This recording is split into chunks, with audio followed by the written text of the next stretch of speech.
As a junior lawyer myself, I can tell you that there are a couple of lessons that I've got to experience and to learn from mere observation and experience itself. So I've just decided, you know what, let me just share in this video for those who aspire to be lawyers and those who are already in the practice, still at the same level with me.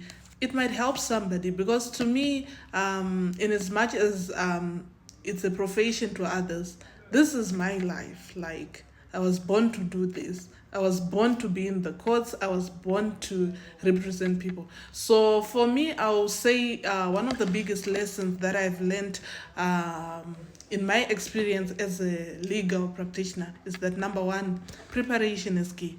You see the confidence that people exude in conference rooms, meetings, or court. It's all because of preparation. It's not a coincidence that you see somebody that is eloquent, that can be able to express themselves so very well in court. It's not a result of luck or anything. They prepared for that. So if you're somebody who has never attended moot courts whilst you were still in university or at law school, you might want to attend the public speaking schools. It will help you in eloquence and in the way you articulate your facts, your issues. It will help you even in the manner that you address people. It will help you in quite a lot of things. And another thing you need to notice that there are a lot of continuous assessments that are done in practice. So you might want also to attend those so that you can be able to polish your skill, because preparation is everything. That's number one. Then number two, the law is only part of the job, it's not everything. When it comes to this field, I've come to realize that communication is key. And number two, emotional intelligence. This one, I'm still learning on it myself. Emotional intelligence, how to handle people, how you present yourself. It's just like I said, the law is only part of the job. But what I'm telling you here, professionalism, communication, empathy, and emotional intelligence, they are things that you need to learn as a junior lawyer. Then number three, every document matters. Every document matters. Every document matters. And what you need to note is that I'll just leave it like that, that every document matters. Then number four, never stop learning. The law evolves. Mutemo unochinja.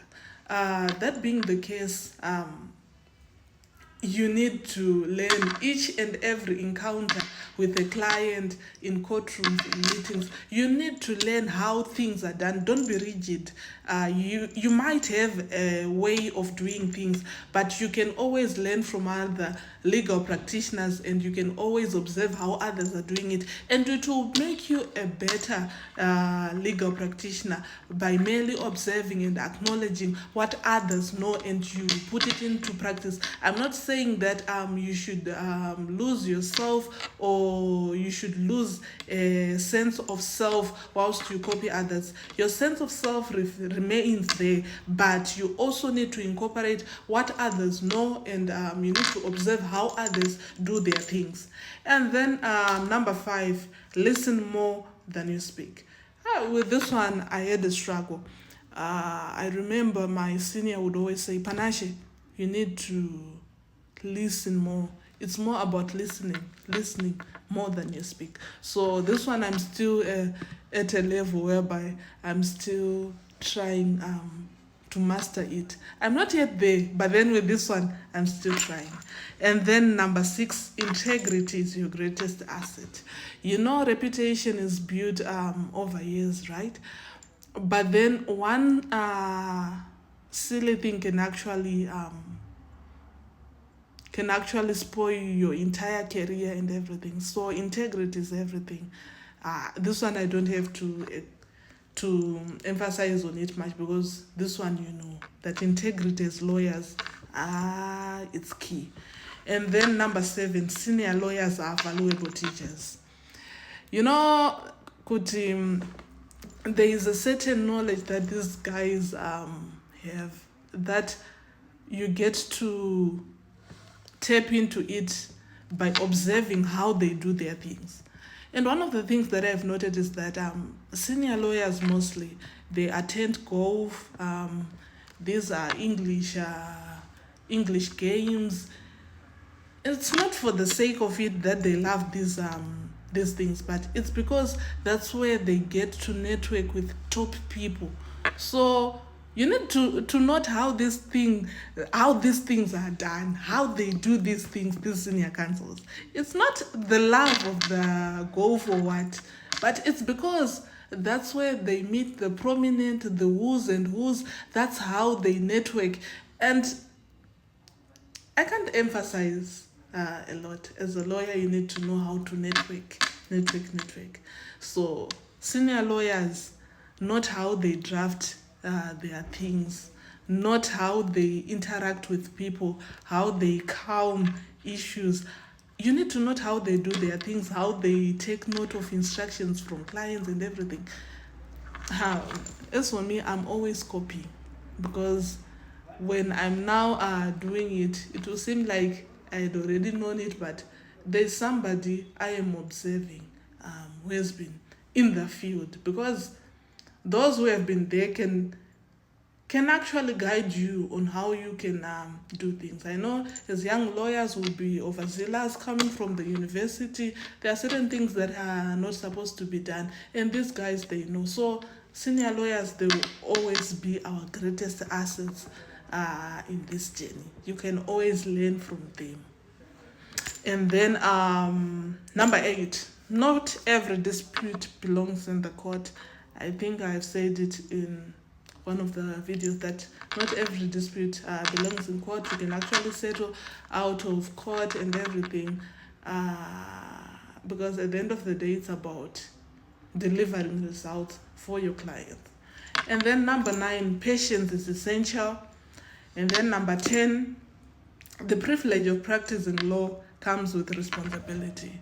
Just have to know that every file that is being given to you, there is a whole lot of individuals that are dependent on your judgment, on your competence and everything. So this practice of the law, it comes about with a lot of responsibility.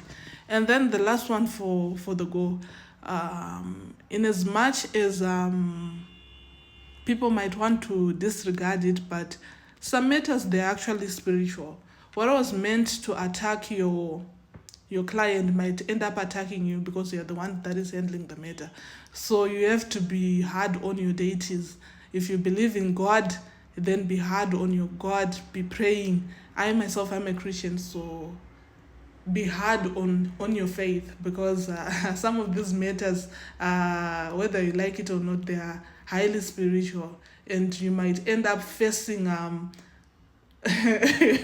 spiritual consequences that your client was supposed to be facing, and you are now the one that is now bearing it. So it's just like that. I know a lot of people don't believe in spirituality, but these are real issues.